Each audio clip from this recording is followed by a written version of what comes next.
Question 7. What does the law of God require?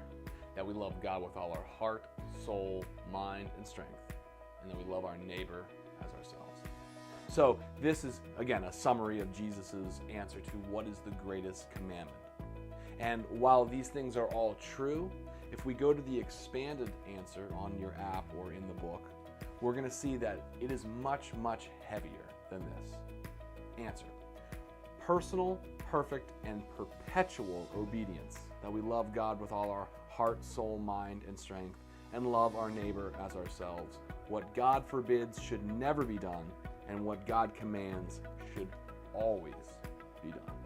Now, when you hear that it should always be done and it requires personal, perfect, perpetual obedience, the weightiness of the law of God should begin to press down on us. And we're going to unpack this more over the next several videos.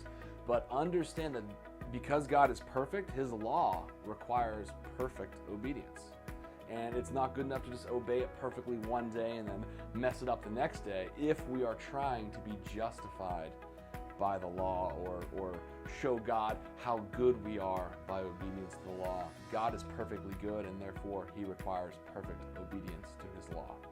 But for the Christian, our hope is that Christ has fulfilled the law perfectly.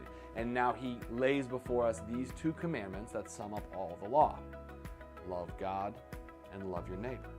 And as we walk out our Christian life, we endeavor by the power of the Holy Spirit and by the grace of God to actually walk those two commandments out, to love God and to love our neighbor.